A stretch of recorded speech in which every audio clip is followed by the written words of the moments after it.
Yes, Prabhu. Now, okay. Gradually, the project seemed to be assumed greater urgency with the goal of attracting people from all over the world. In his room, conversation, and morning walks, he frequently spoke of a magnificent international city based on Vedic culture and how it would require unlimited funds if it were to be properly executed. Jayapataka Swami would be a central player in this project from beginning to end. Srila Prabhupada established the first committee for the planetarium design and research in Mayapur just before his passing in 1977.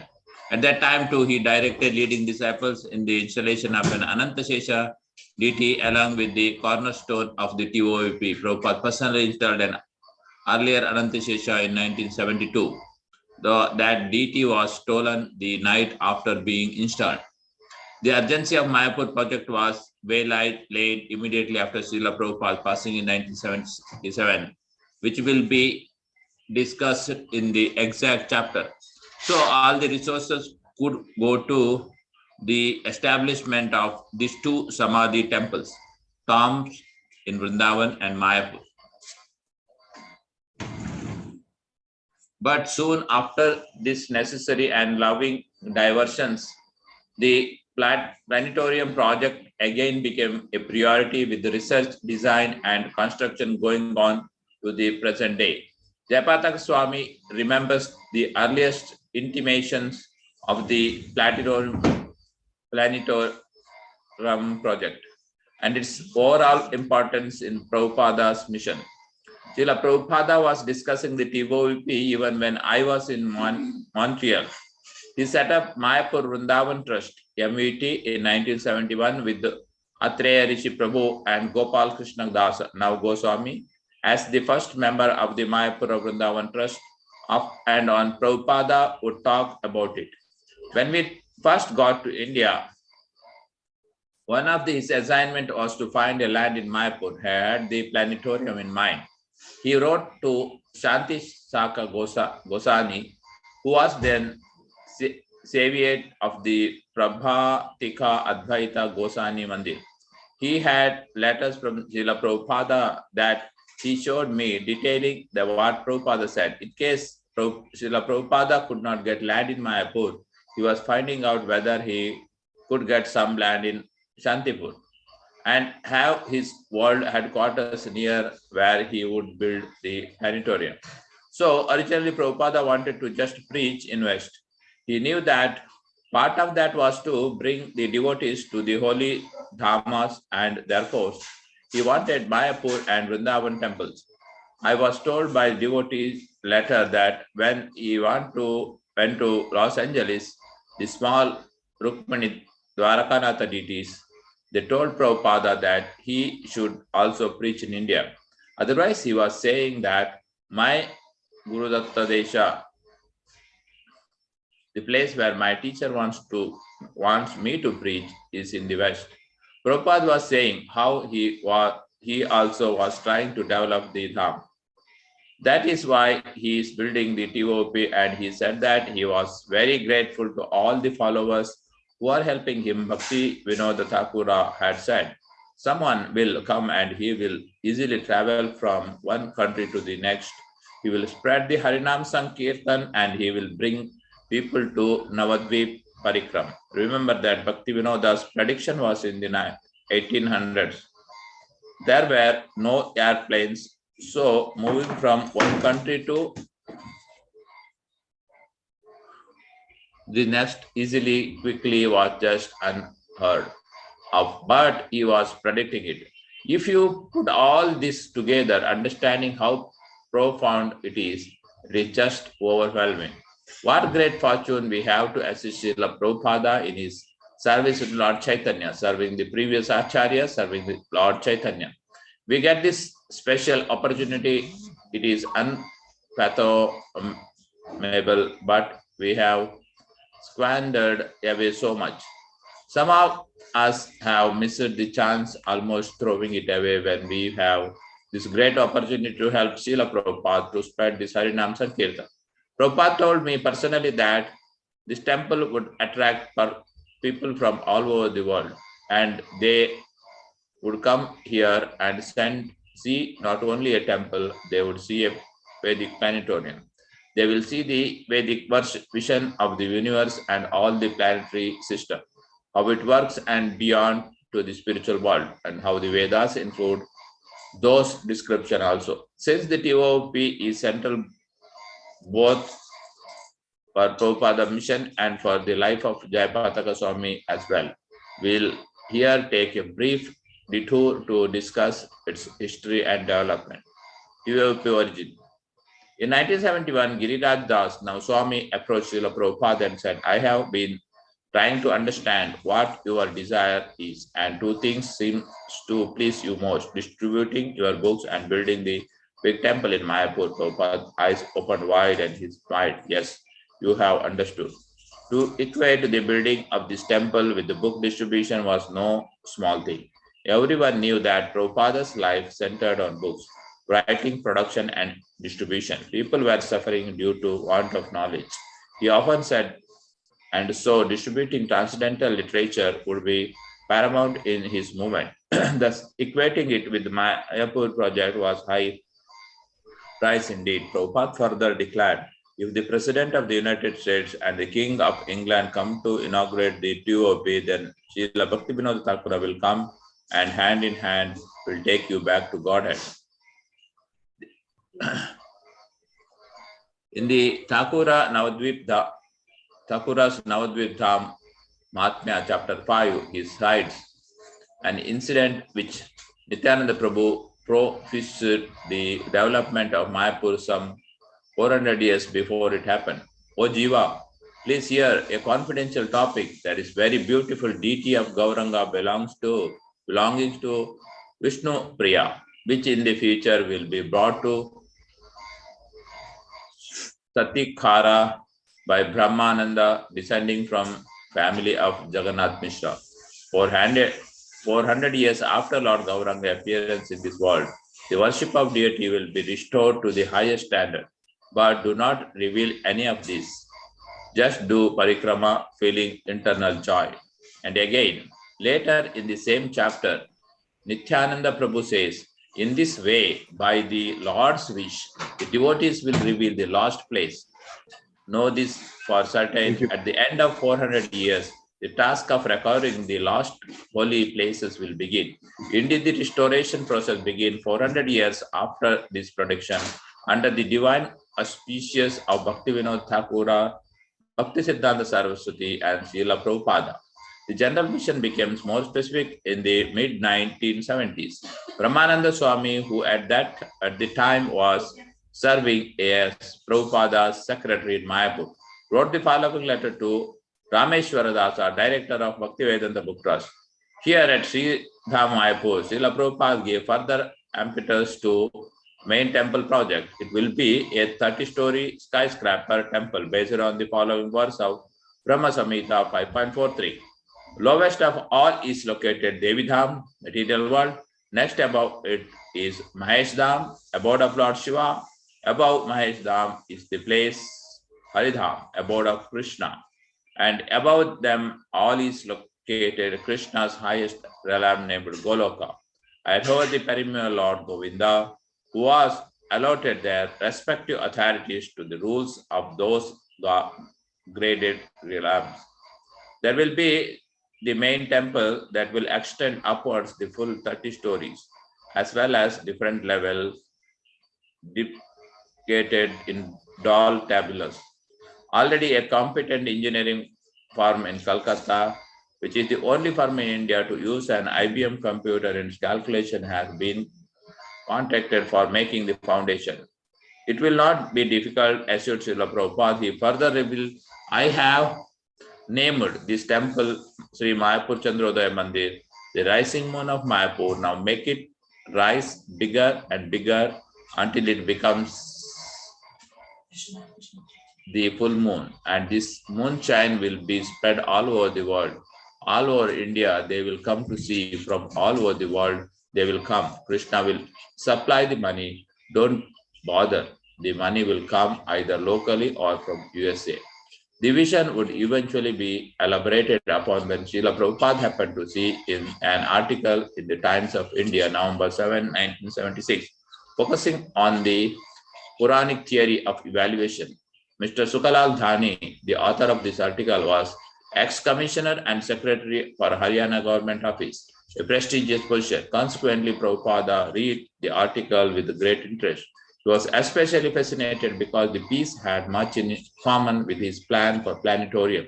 A week later, on November 14, 1 year to the day before Prabhupada's passing, he decided to write Dhani a letter asking for help.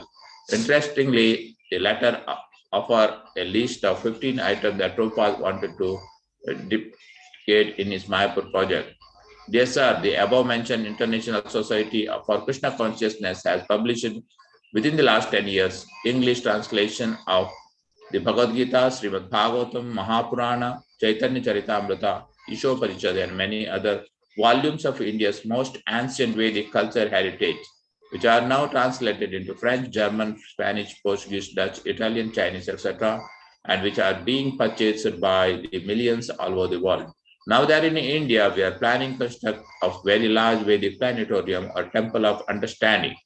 Within the planetarium, we'll construct a huge detailed model of the universe as described in the text of the fifth canto of Srimad Bhagavatam. Within the planetarium, the model will be studied by the onlookers from different levels by use of escalators. Detailed information will be given and open verandas at the different levels by means of dioramas, charts, films, etc. The planetarium is planned to be approximately 400 feet high and will have floor space approximately 90,000 square feet. The model will depreciate from bottom to top. 1. The lower planetary system, Pataladi Saptaloka. 2. The earthly system, Bhumandala with Sumeru in center. 7 island, Saptadvip, 7 ocean, Sapta Samudra, Mano Satra Parvata, Loka Parvata, Aloka Varsha. Third, with the Bhuarloka, Siddha Charanadi Loka. For the upper planetary system, Sargaloka, beginning from the sun, showing with the electrical apparatus, both its horizontal and vertical rotations. Rahu, the moon, the nakshatras, the other 7 planets, ending with Saturn, Shaniskar, the Saptarishis, and Dhroloka with Shirodakasai Vishnu on the Shirodakasai ocean. 5th is Maharloka, 7th Janaloka, 6th Janaloka, 7th Apaloka, 8th Satyaloka. 9 Garbhodakasai Vishnu lying on Sheshanaga on the Garbhodakasai ocean. 10 the 7 covering of the universe. 11 Shivaloka, 12 Karna Vashi Vishnu laying on the Karna Samudra. 13 impersonal Brahmajyoti. 14th Vaikuntha Loka with various Vishnu Murtis. 15 Golok Vrindavan. This model, approximately 200 feet high and 100 feet wide, will be engineered to suspend from the structure of the dome and rotate according to the real movement of the planet. The plans for this very large project are being taken solely from the reference found in the 5th canto Srimad Bhagavatam and its authoritative commentaries by important acharyas, along with the other Puranas and Samhitas like Brahma Samhita, etc. As you can appreciate, the work involved in this project will be gigantic and advice of many experts from all fields will be needed to make it come out successful. It will be a glorious exhibition of India's Vedic culture that will attract visitors from all over the world. I am inquisitive to know how you can help us with this project, as I know you are an expert in the field of Puranic astronomy, hoping to hear from you in the near future. Faithful yours, A.C. Bhaktivedanta Swami. Hare Krishna, Prabhuji. Hare Krishna.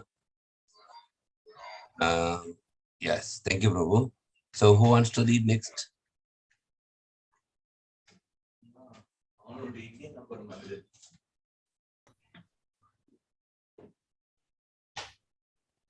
So, Prabhuji, if nobody is there, shall I, Prabhu? Yeah, yes. Shall I continue, Prabhu? Yes, Mataji, yes. Hare Krishna. Mr. Dhani never responded, though he later told Harisauri Prabhupada's secretary at the time, that he did not have much to offer, thus explaining his silence. Still, Dhani was excited to hear that the project was moving forward, and Prabhupada's 1976 letter to him would be an important component in understanding Prabhupada's vision for his Vedic planetarium. In a sense, the planetarium attempts to depict in the Virat Rupa, or the universal form of the Lord. In other words, the entire cosmic manifestation will be represented in a scaled down model, along with a significant sampling of spiritual phenomena as well, all the way up to the highest spiritual planets. One will get a brief sampling of everything in existence according to the Srimad Bhagavatam for most of the Puranic literature. In fact, a good portion of the Bhagavatam's fifth canto, Prabhupada's chosen resource for the cosmology of the planetarium, begins as an inquiry into the nature of Krishna's universal form and concludes with in the Puranas, the vast universal existence, which is like an egg divided into 14 parts, is described. This vast form is considered the external body of the Lord, created by his energy and qualities. It is generally called the Virat Rupa 5.26.38. Predicted in the scriptures. In Narhari Chakravarti's 18th century work, Bhakti Ratnagara, there is a prediction that could only refer to ISKCON's Vedic Planetarium project. In the book's 12th wave, from verse 4038 until the end of the chapter, Srinivasa Acharya, one of the early teachers of the Gaudiya lineage, has a series of 3 dreams which could easily be viewed as divine visions, all revolving around Mayapur and specifically the area of the Lord's birthplace. In his first dream, he witnessed the golden city of Nadia, Swarnamaya Nadia Nagara, and the jewel embossed bathing place of the river Suradhuni, which enchanted his mind. Then he saw the house of Mahaprabhu, which was more beautiful, he said, than the palace of Indra. As the first dream moved forward, he found himself inside the temple under a beautiful canopy, which covered a throne bedecked with jewels. As expected, Lord Chaitanya sat on the throne with his 2 exquisitely beautiful wives, Lakshmi and Vishnupriya, ever by his side, adorned with gorgeous dresses and ornaments. In a second dream, Srinivasa again saw Sri Chaitanya, but this time sitting on another jeweled throne in a different area of his house. At his side, Srinivasa says, was Sri Nityananda, Sri Advaita, and Pandita Gadadhara, along with his unlimited associates, including Srivasa Thakura. This section of Bhakti Ratnagara concludes with a third dream as follows. Srinivasa became impatient to see the Lord again and once more fell asleep, envisioning another beautiful portion of the house where the Lord sat upon a jeweled throne while many servants waited upon him with the utmost care. Brahma, Shiva, Indra, and other demigods were also there offering words of praise and falling at the Lord's lotus feet with great respect. Overwhelmed, 1 second, Prabhu. Overwhelmed, after that, what is? Overwhelmed by Mahaprabhu's elegance. Mahaprabhu's elegance, Srinivasa trembled with the emotion. In other portion of the house, Srinivasa observed the various levels of Vaikunta and his excitement increased. He also observed Ayodhya and Dwaraka, which made him extremely happy. Observing the region of Mathura, he felt this humorous. Finally, he saw himself as a confidant of Sri Radha in the Lord's Vrindavana pastimes. The chandelier model in the TOVP described below might easily be seen as being in yet another area of the Lord's house, a phrase repeated in each of the dreams, no doubt indicating different area of Mayapur. The first dream represents the Yoga Pitha, where to this day deities of Mahaprabhu with the wives Lakshmi and Vishnupriya are worshipped. The second dream seems to indicate the Mayapur Chandrodaya Mandir, where deities of the Panchatattva are now found, just as described in Srinivasa's dream. But it is the third dream that is most pertinent in terms of the temple of the Vedic planetarium. The TOVP's chandelier will will indeed make visible the various planetary systems of the material world, which in Srinivasa's view is represented by the realms of Brahma, Shiva, Indra, and all the demigods. He also notes the various levels of the Vaikunta planets cited individually all the way up to the zenith in Krishnaloka, Vrindavana. This gradual progression will be a central feature of the Vedic planetarium and will not be found in any other temple in all of Mayapur, or for that matter, anywhere in the world. Prabhupada would have known this prediction as presented in Bhakti Ratnagara well, since the text was as popular in his spiritual master's movement as Bhagavad Gita is in his own ISKCON. All the devotees read it, since Bhakti Siddhanta Saraswati himself published it for Gaudiya Matha purposes, both internally and for mass distribution. Prabhupada never doubted that the prediction would come to pass or that he would be one to sit in place. But while on earth he could only plant the seed, and due to the necessary management of his movement and other assorted factors, the actual realization of this temple would know slow progress. It was not until the 1990s that it would move ahead, becoming fully manifested for all to see. Hare Krishna. Anybody wants to continue, Prabhu? Hare Krishna. I think Amalarjan Prabhu has raised. And Mata, you can also read again also. Because I think very few devotees are there. So we can take again. I'll repeat after Amalarjan Prabhu and remaining members finishes. Okay. Thank you. Amalarjan Prabhu. Thank you so much. Prabhuji, sorry, Prabhuji, for 1 minute, I had to discuss something. So we can start with TOVP expansion, right? Yes. Okay, sorry. TOVP expansion. Much has happened since the mid-1990s. Specific directions have changed, and various devotees with assorted duties have come and gone. Jayapataka Swami, let it be noted, continues as a major facilitator and inspiration for the project. As chairman and director of the TOVP's executive committee, he oversees all related efforts and makes sure that it develops according to the standards set in place by Prabhupada himself. Besides Prabhupada and Jayapataka Swami, the only other person whose name is fundamentally identified with the project is Ambarish Prabhu, Alfred B. Ford, great-grandson of Henry Ford. From the seed money initially offered to set this project in motion at Prabhupada's direct behest to fundraising and his current duties as chairman, he had been emotionally and actively involved from the very beginning.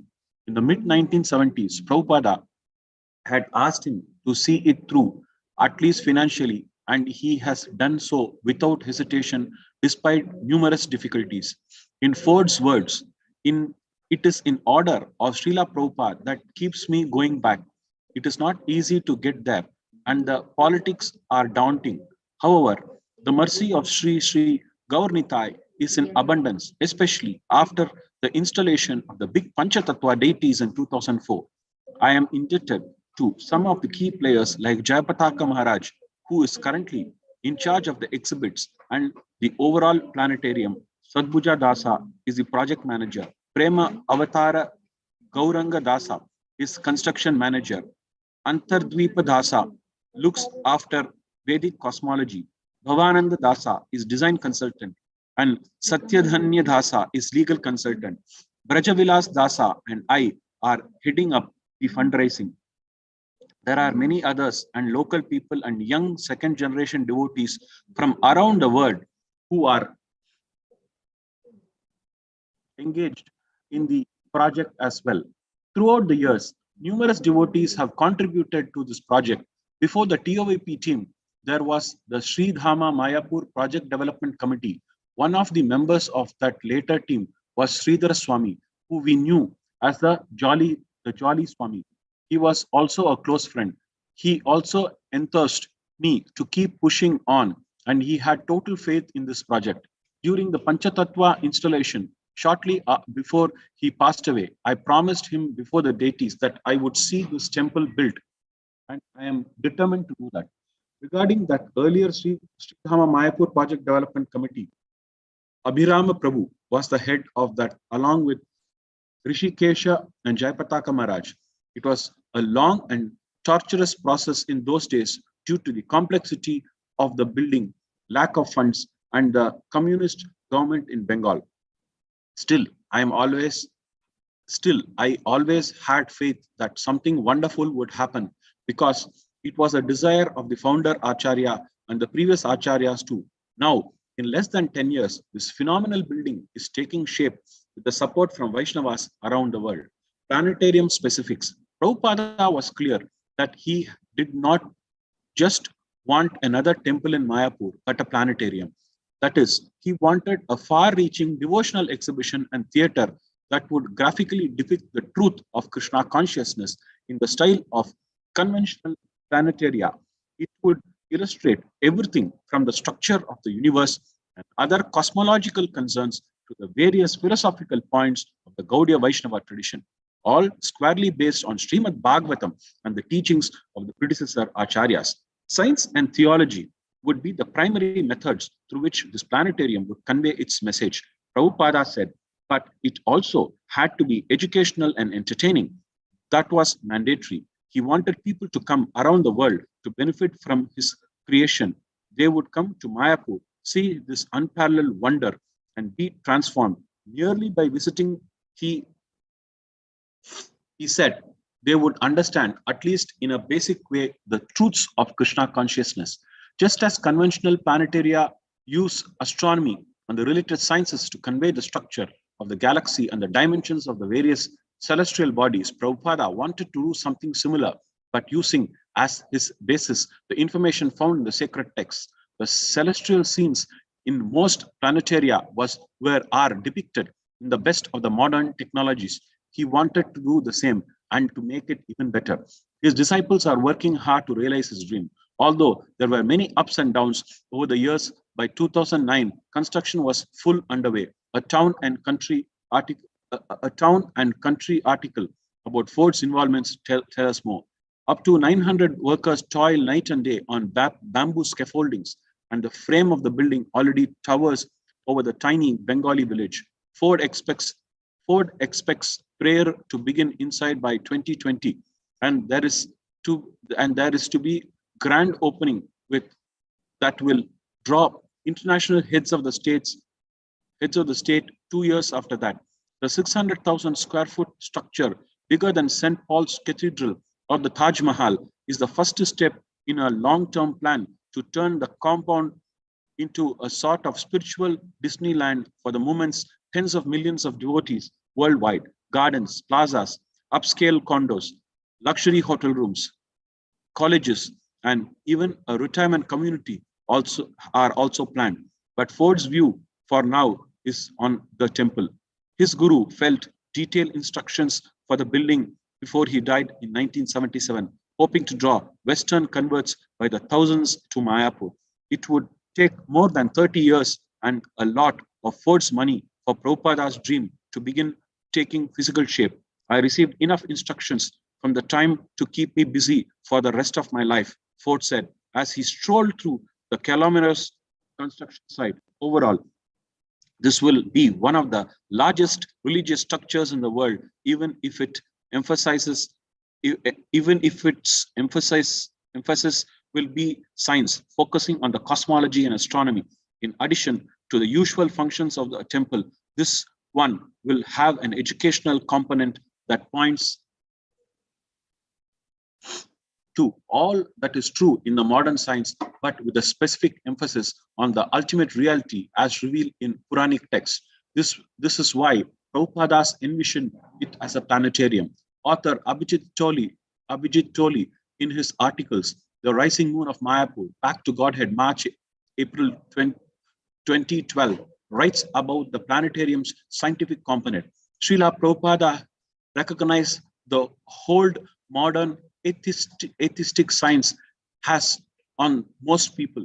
He wanted to challenge the mechanistic understanding of the universe. To educate people in the principles of Vedic cosmology is a crucial aim of the TOBP.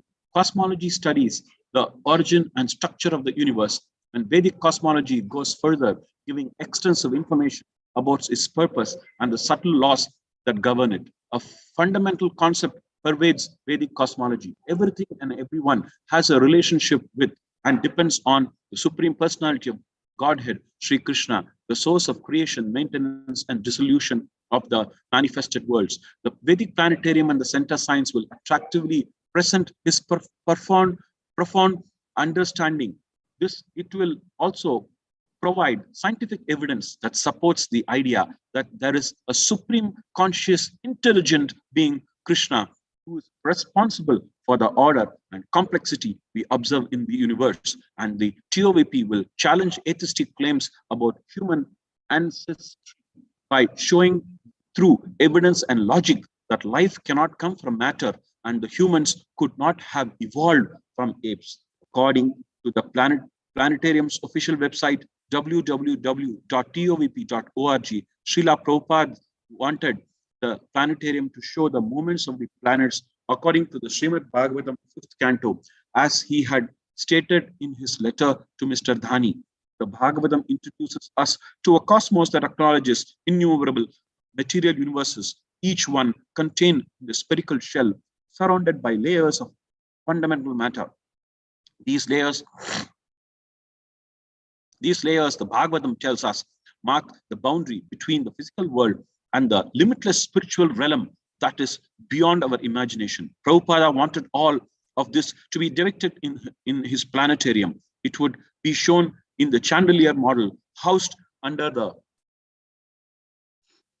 central dome, which the main altar would house the deities Sri Sri Panchatattva, Sri Sri Radha Madhava, along with their 8 Gopikas attendants. Overall, the structure would embody, starting at the top, the spiritual world, the 3 types of heavens, the relation between earth and the lower planetary systems, the nether worlds, according to the Puranic literature. Again, all of this will be assembled on a huge chandelier-like model in the center of the planetarium. It is referred to as a chandelier model because it hangs from the point of suspension situated on the ceiling above it.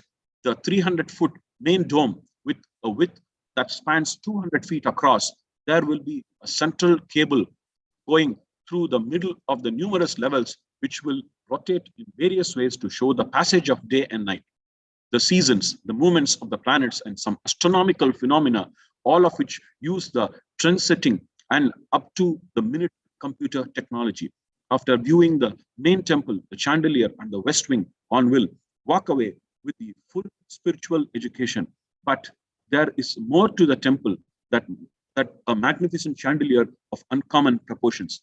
To the right of the main area, one will find the remaining wing, elegant and awe-inspiring in its own right. Here, temple visitors will enter into a realm of mystical delight by viewing a huge black marble Narasimhadev altar. The half-lion deity's magnificence is augmented by the large dome overhead, depicting various demigods images hovering in administration of the Supreme.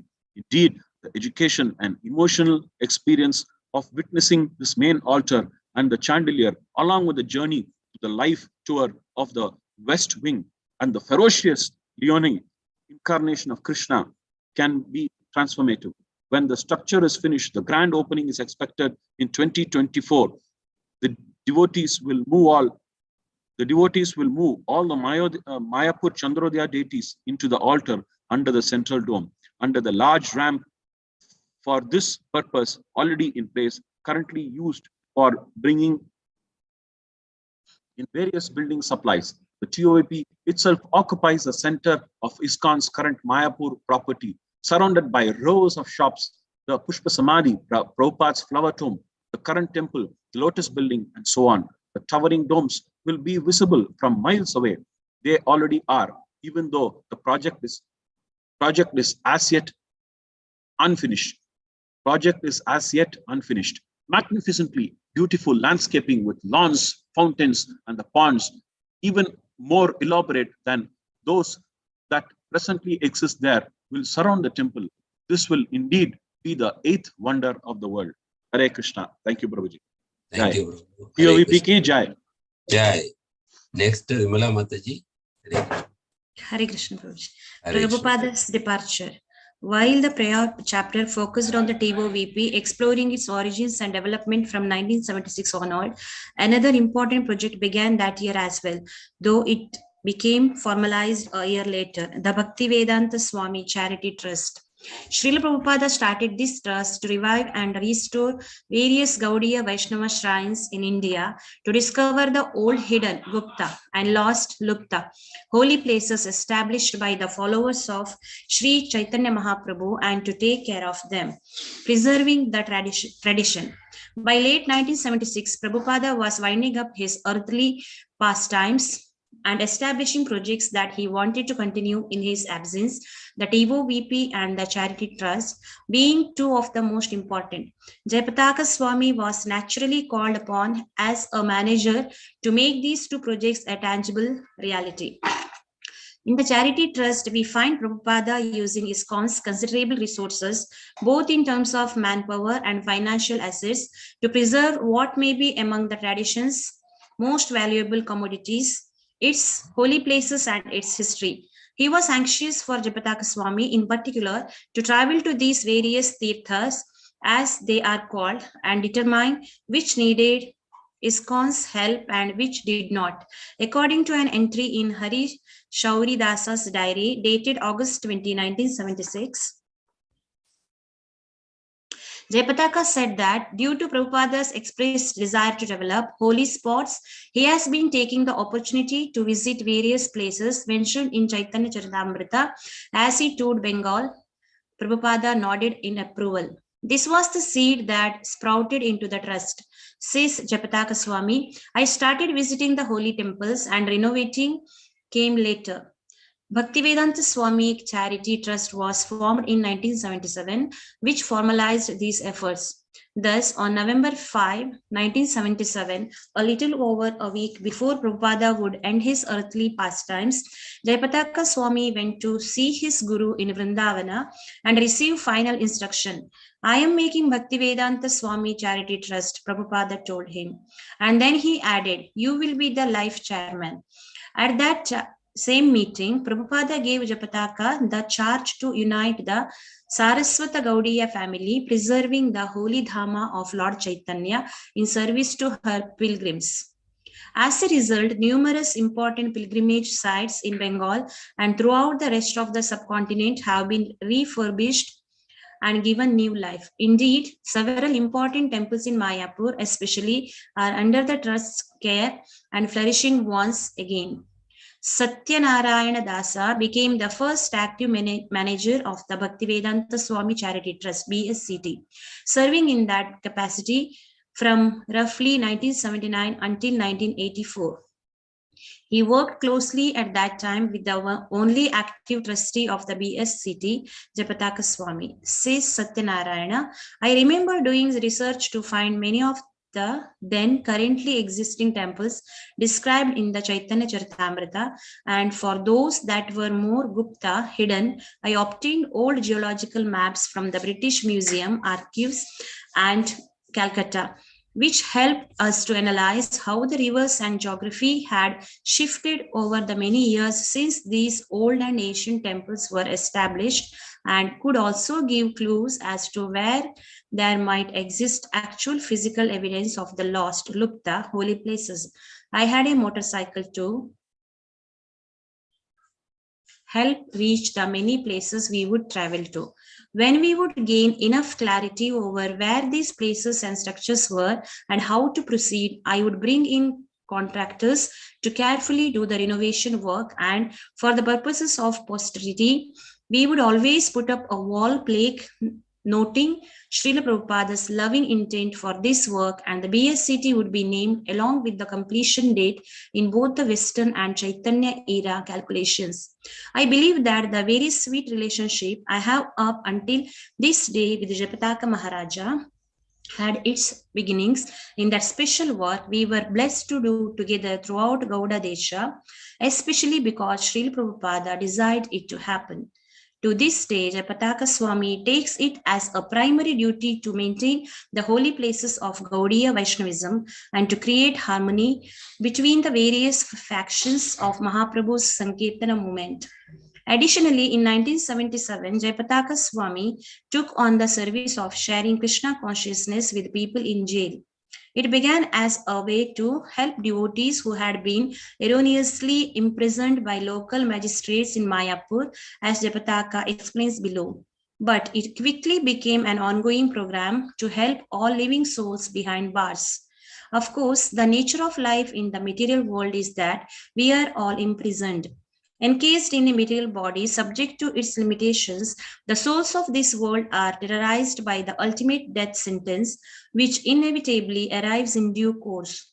The only painless exemption, say the sacred texts of India, is Krishna consciousness, through which one can transcend bodily incarceration and know liberation from the cycle of birth and death. This was the teaching of Haridasa Thakura, the Acharya of the Holy Name, who served Mahaprabhu's mission when the Lord himself walked the planet some 500 years ago. Haridasa found himself in jail and used his situation to help others. The Qazi, or the local Muslim magistrate of the time, reported Haridasa to the Nawab. This man is acting like a Hindu. He should be used as a lesson for others. Arrest him and punish him appropriately. Thus, the greatest of Vaishnava teachers lived for a time with wayward criminals. These particular inmates, however, must have been somewhat pious, for they were thrilled to learn that Haridasa would be joining them. His presence, they believed, would help eradicate their suffering. When Haridasa finally arrived at the correctional facility, he looked compassionately at all the prisoners, who immediately clamored to touch his feet, a sign of respect in Hindu culture. Haridasa was pleased with their considerable devotion, but blessed them in a way that was at first difficult for them to understand. Just remain as you are, he said. Stay here in prison. They were shocked, hoping that he would say something more pleasing, perhaps blessing them to become free of the reformatory institution altogether. But no, he gave them a higher blessing. He pointed out that they became more God conscious when they were separated from the sources of their sense pleasure, and that they were better devotees when they were forced to abstain from sinful acts, as when in jail. He further told them that whether they were imprisoned or free, they should dedicate themselves to the chanting of Krishna's name. This is real freedom, he taught, no matter where you are. Jayapataka Swami delivered a similar message to the prisoners with whom he came in contact. He tells the story of what that winter before Prabhupada's passing. In 1977, I got a chance to engage in the first prison preaching. When I went to see Prabhupada in Vrindavana, there was an attack on the Mayapur temple. They arrested all the devotees and put them in jail. So I went back to Mayapur quickly, taking the blessing of Prabhupada, and we got a court order allowing them to have Krishna Prasada in jail. We brought Krishna Prasada to the jail in Krishnanagar, and we also gave Krishna Prasada to jail keepers. The devotees shared it with the inmates. So everybody was getting Prasada. And the whole place was very blissful.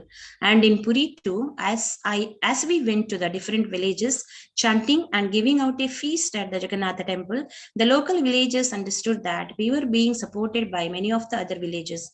So the chief minister signed an order that let there be harmony and all cases be withdrawn. Hare Krishna Prabhuji. Mother, you can finish up to this last. After that, I went to see Srila Prabhupada and reported what had happened. Prabhupada was very pleased. He told Tamala Krishna Goswami, though he didn't tell me directly, what Jayapataka Swami did is exactly what I would do. He must have taken over my senses, because I certainly would not have had the intelligence to do as I did. It was not really direct prison preaching in Bengal, but it was our first contact. In Madras, the doctor who is in charge of medical treatment for all the prisoners in the state prisons of Tamil Nadu, she arranged that we could go and do programs in different prisons. I went to a program in Madras jail. There were thousands of inmates. Some were sentenced and some were under trials. Those under trials came up and asked for blessings that they could be declared innocent and they could be free. But the sentenced, they knew they had to be there for 3 or 5 years or whatever. So they actually learned how to do kirtanas, how to play mridanga. They were reading the books. It was actually a nice program. Hare Krishna. Thank you, Mataji. Hare Krishna. When a guru leaves, it was in November 1977. The Jayapataka Swami and his many god siblings would experience the physical but not metaphysical loss of their spiritual father, Srila Prabhupada. This would be a pivotal event with numerous consequences, not least the Jayapataka Swami, among others, would become Guru in ISKCON. The balance of this chapter, they will briefly explore Prabhupada's passing narrative. Suffice is to say that it was a monumental occurrence for Jayapataka Swami's Guruship, and the significant events that followed were dependent on the mantle being handed over to him and his god brothers forevermore. A precursor to Sri Prabhupada's departure, particularly in relation to Jayapataka Swami, came when Prabhupada made him a full governing body commissioner, GBC, as Jayapataka tells it. At the 1977 GBC meeting, there was a vacancy, and Prabhupada said that I could be a member. So I started out as assistant GBC, then acting GBC, then GBC. It was a bit surprised, but I was a bit surprised because the first meeting that I went to was in the Lotus Building, Mayapur. They didn't really have any protocol. If people spoke too much, then Kidananda would hit a bucket with a stick. So at least I thought they should have a Robert's rules of order or some kind of rules of order. Therefore, I proposed a Krishna conscious rules of order. The eventual meetings were held following the system, raising the hand, being called on, speaking, and so on. Although they were a bit rough, they were doing everything to satisfy Prabhupada. Prabhupada, in his lifetime, had started GBC meetings, and he wanted to be sure that these would continue without any end. Srila Bhaktivinoda Saraswati Thakur had told his disciples to manage collectively using the GBC system. They did it for some years, but then they had some other idea. Prabhupada wrote about this in Chaitanya Charitamrita Adi Lila chapter 12. He was very concerned that we should not deviate, we should stick to the system. Later, there was a member who left. We could see that if we had the Varnachari system, this person could have left with his disciples, but because we had the GBC system, we were able to keep most of his disciples within ISKCON. When I was made a GBC, my first zone was Bengal and Orissa. Later, Assam and Eastern India were added, and then South India, then elsewhere in the West too. Indeed, Jayapataka Swami had always been one of the Prabhupada's leaders from the earliest days of his ISKCON membership. But Prabhupada also made clear that GBC was the highest managerial authority in his movement, and that his leading devotees of the governing body should be worked with, taken seriously and respected. This would be an important step in Jayapataka Swami's move forward as a spiritual luminary in his spiritual master's movement. Although Prabhupada health had been waning for many months, it was in the summer of 1977 that it began to appear irreversible. Bhaktichara Swami, one of his leading sannyasi disciples, remembers. In August 1977, Srila Prabhupada was leaving Vrindavana. His health had recovered and he was planning to travel to London, New York, Gita Nagari, LA, and finally Hawaii. I have been his servant for 8 months at the time and with him continuously. The day before leaving, Srila Prabhupada found out I wasn't going also. Why aren't you coming? I don't have my passport with me, Srila Prabhupada. In that case, you get your passport and meet me in Hawaii. However, Srila Prabhupada's health deteriorated while in London and that trip was cut short as Srila Prabhupada returned to Vrindavana. It was in London and I became clear. Srila Prabhupada looked different, though still calm, reserved and dignified, his body and withered, revealing severe illness. When devotees in London saw their beloved Guru sickly thin and with large sunglasses, the light would hurt his eyes. Being carried everywhere in a palanquin because of sheer physical weakness, they could only pray to Krishna for his well-being. On Prabhupada's second morning in England, he appeared in the midst of his disciples for usual temple services. He looked at the beautiful deities of Sri Sri Radha Gokulananda with great affection, and tears of love flowed from his eyes. He then gently sat on the sacred seat of Vyasa as he had so many times before. The fortunate devotees in attendance began to surround him and chant and dance in his presence. It was evident, however, that his condition had worsened, and he started to think of his fledgling project in Bombay. If I live a few days more, he said to his disciple, let me see the opening of the Bombay temple. Following the direction of their spiritual master, Prabhupada was brought to Bombay on September 14, 1977, despite his declining physical condition. Arriving in Bombay, Prabhupada was weakened from illness and largely confined to bed. All around him, he heard the grinding melody of construction, the harsh cacophony of power tools, and loud machines making disturbing noises. At first, he relished it. In fact, because it was construction of a temple, he openly said it was nectar for my ears. But in due course, it became understandably overwhelming. Over the next few days, death seemed imminent, and for Prabhupada, Vrindavan would be the preferred portal to the next world. According to Gaudiya Vaishnava philosophy, the holy land of Vrindavana in Uttar Pradesh is the ideal place to leave one's body. This is because it is viewed as an earthly counterpart to Lord Krishna's kingdom in the spiritual world. It is said that his lotus feet touched ground here some 5,000 years ago. In fact, it is believed that if one dies in Vrindavan, one is immediately transported to the spiritual world. This is because it is easiest to remember Krishna in his homeland, and whoever at the time of death quits his body remembering me alone, says the Lord in Bhagavad Gita 8.5, at once attains my nature. Of this there is no doubt. He further says 8.6, whatever state of being one remembers when he quits his body, that state he will attain without fail. Krishna in Vrindavana, Vrindavana is Krishna. Proximity to such divinity means transferal to him at the time of death. Of course, Prabhupada was already in the spiritual world in that his complete focus was on Krishna. It was constant and pure, and his every word and deed was steeped in love of God.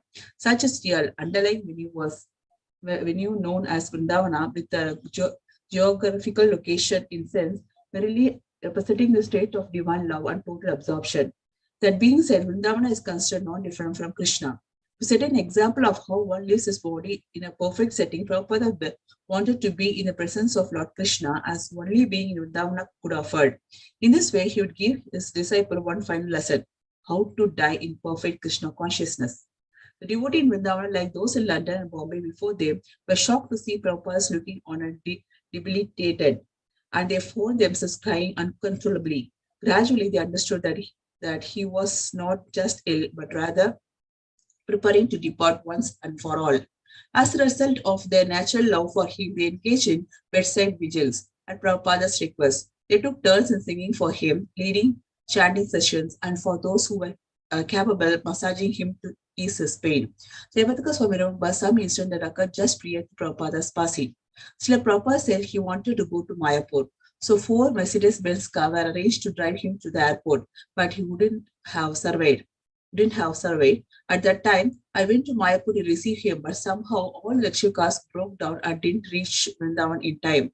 So Srila Prabhupada said that this was a sign that Krishna wanted him to just stay in Vrindavana. Prior to that, Srila Prabhupada had said that if he leaves a body in Mayapur, he would have a Pushpa Samadhi tomb, a flower Samadhi in Vrindavana, and vice versa. Anyway, he left in Vrindavana, so his bodily Samadhi is there, and the flower Samadhi would be in Mayapur. So I went to Vrindavana and I was staying with Prabhupada as much as possible. There used to be Kirtana in his room with 1-inch small kartala. Kirtana was sung in whispering way, a gentle way. One day, toward the end, I was allowed to offer a massage to Srila Prabhupada's lotus feet. I took the opportunity and put my head on his feet and I prayed. At first, though bedridden, Prabhupada continued translating the Srimad Bhagavatam, his life work. The devotees held a microphone up to his lips. Jayadvaita Swami, Pradyumna, and others who worked closely with him on his books. They continued to record his translations and commentary as he softly spoke with what little energy had left. After some time, there was no longer any doubt. Although Prabhupada had wanted to alleviate the devotees' grief, assuring them that he would not die at a particular time, he knew that it was, in fact, time to rejoin his lotus-eyed Lord. His ISKCON would continue in his physical absence, as Brahmananda, one of his earliest and closest disciples, had said. Indeed, his physical demise might have even increased his disciples' attachment for him. As per the principle of love and separation, Viraha Bhakti, a special dimension of intimacy that strengthens union. On November 14, 1977, he simply left, surrounded by loving devotees chanting Hare Krishna. Prabhupada had prepared his disciples for this, and they knew what to do to continue the movement in his physical absence. Still, for those who embraced Prabhupada's philosophy, his death seemed surreal. And in a sense, it was. No one really dies, said Prabhupada. The soul merely leaves the body and takes on another, as if accepting a changes of clothes. For Prabhupada, his change of clothes would no doubt come from Krishna's very own wardrobe in the spiritual world. Of course, remembers Jayapataka Swami, we didn't know when Prabhupada would leave. The day before his departure, he had given me a check for Mayapur to build a bhajana kutira and some housing facilities around the man-made pond, Pukur. Eventually, I put the gold box with his flowers in that spot when he wanted his flowers, where he wanted his flower samadhi. I was going to catch the train and I paid obeisances. I saw Prabhupada raise his hands and he was chanting with the kirtana by raising his hands. But he did that many days. Just before Prabhupada's actual passing, Jayapataka Swami had been sent to Calcutta as he notes above. Perhaps partly he was sent there to spare him the pain of seeing Prabhupada in that condition and ultimately watching him leave the planet. Whatever the reason, he was not in the room when Prabhupada left, as Jayapataka recalls. By the time I reached Calcutta, I read in a newspaper that His Divine Grace A.C. Bhaktivedanta Swami Prabhupada had left the world. I don't know why he sent me to Mayapur at this special time, but my godbrother said that sometimes the Acharya would rather not have himself be seen with his Atma out of the body. Of course, I was devastated that I couldn't help but cry, feeling great separation from His Divine Grace. As soon as I reached Calcutta, I flew back to Delhi. They had already laid Prabhupada in Samadhi and told me how they visited different temples in Vrindavana, and each temple offered garlands and offered arati to Srila Prabhupada. Like this, Prabhupada went to all major temples in Vrindavana and then he was laid in a samadhi. But when I reached there, all of that had already happened. After 3 days, we had a sabha where we glorified His Divine Grace with a great fanfare. Again, Prabhupada had said that if he left his body in Vrindavana, he wanted Pushpa Flava Samadhi in Mayapur, and that if he left his body in Mayapur, he wanted Pushpa Samadhi in Vrindavana. But in the end, he left in Vrindavana. Some flowers that were touching his body were put in a golden box for the Pushpa Samadhi in Mayapur, as I said. I had the gold case and we put the flowers there. Someone gave some of Prabhupada's other remnants too. One of his teeth, for example. So in the Mayapur Samadhi, there is a tooth, flowers, and other prasada articles. Anyway, we took the box back to Mayapur with his pushpas. At first, we were worried and someone might steal the gold box with the sacred article. So we decided to encase it with several tons of cement. All the proper rituals were done and then we had the cement. I put the case in cement and devotees covered the case with more cement and that was it. Before Prabhupada had left the planet, there were some questions I would have liked to ask. But since he was not with us any longer, I simply could not ask them, not in the same way. While he was in this world, he always answered me in person and my letters too. That would suffice. Hare Krishna. Hare Krishna. So, Hare Krishna, Prabhuji. yes, Prabhu, Hare please Krishna. continue. Hare Okay, Krishna. thank you, Prabhuji. What came next? When Prabhupada was certain that Krishna had wanted him to go to Vrindavana to prepare for his final exit from the material world, he called his leading disciples to be with him in that holiest of lands. At this time, crucial of time, this was not merely a sentimental gesture to be with the ones he loved. Rather, he was concerned that his movement would be sufficiently prepared to go on in his absence.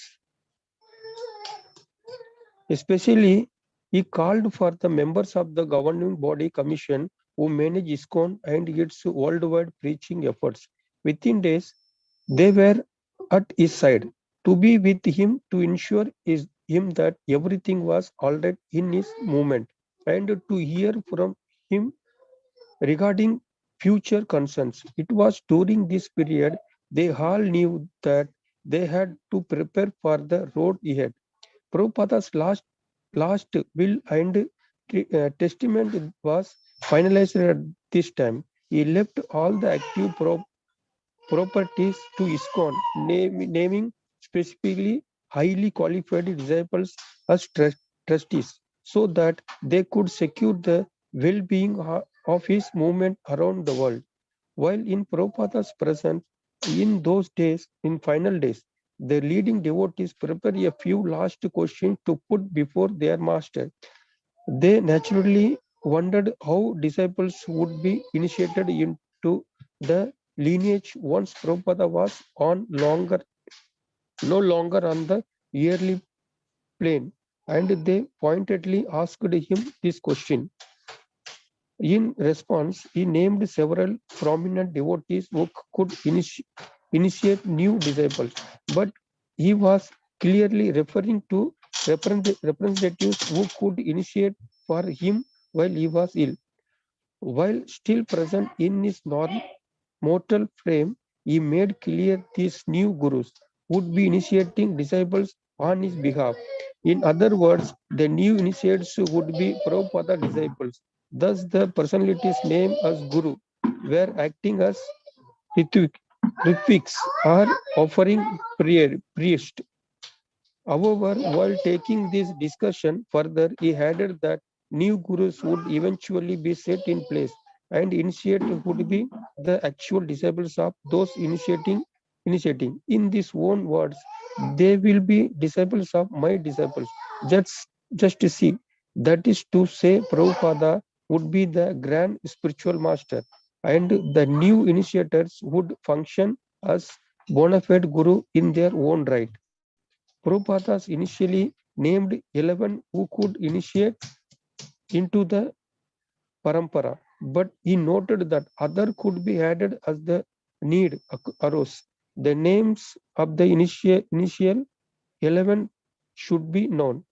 Kirtananda Swami, Jayapataka Swami,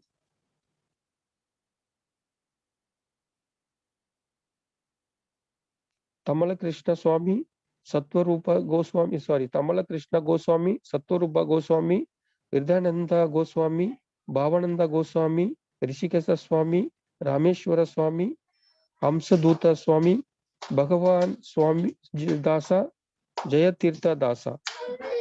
As devotees adjusted to Prabhupada's physical absence, initiation were put on hold. Although numerous men and women stepped forward, hoping to become disciples, ISKCON had put an informal moratorium on initiators from November 1977 to March 1978. Kirtananda Swami was the one exemption, accepting disciples almost immediately after Prabhupada demise. As the 1970s came to a close, ISKCON underwent a gentle renaissance, and by 1982, the number of gurus grew to accommodate a wide variety of potential initiates. People like Gopala Krishna Goswami and Bhakti Swarupa Damodara Swami were added to the list. Though the movement has experienced ups and downs in the intervening years, with various gurus defending and numerous practitioners falling away from strict practice, the movement continues to grow. And in certain parts of the world, like India and Eastern Europe, through a never before matter of succession are always fraught with difficulty, especially in religious initiations. But ISKCON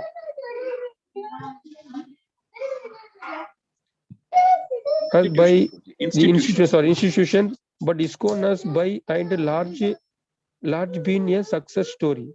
Jayapataka Swami was one of the gurus who started initiating in 1978. He remembers his initial reaction when Prabhupada left his body, thus leaving him and other leading devotees in the avakad position of becoming a spiritual master. It was in a state of shock over the departure of Srila Prabhupada. Initially, I didn't begin this initiation seva. It's nothing that came gradually after I had recovered a bit over the departure of Srila Prabhupada. The first initiation ceremony took place on 17th April 1978 in the Bhadrak, Orissa. 3 devotees got initiated Panchatattva Dasa, Radha Krishna Dasa, and Rama Lakshmana Dasa. These three devotees had seen Prabhupada and asked him for initiation. At that time, Prabhupada told them, Jayapataka will initiate you. The second initiation ceremony took place in Kolkata on 15th July 1978. The third initiation ceremony took place for the first time in Mayapur on 26th August 1978. There were also many people at the time who wanted second Brahmin initiation, but I was in a state of shock over the disappearance of Prabhupada. So those who were first initiated by Prabhupada were sent to Bhavananda for second initiation. Prabhupada had encouraged us to initiate. When speaking to me and Bhavananda Goswami, he once said that he has made some 5,000 disciples and that we can make 10,000 each. But then he paused and thought for a second, and then he said, why only 10,000? You should make 50,000 each. So in that way, I was instructed a accept of 50,000 disciples. But I have not fulfilled this instruction. Still, I do have a lot of disciples. Laughter. It was still early in 1978, and Jayapataka Swami, not even 30-year-old, had now taken on the ultimate service. He was an initiating guru. Over the years, thousands more could take shelter us at his feet, but his work had just begun. Although Srila Prabhupada had conceived the plan for a Vedic planetarium much earlier.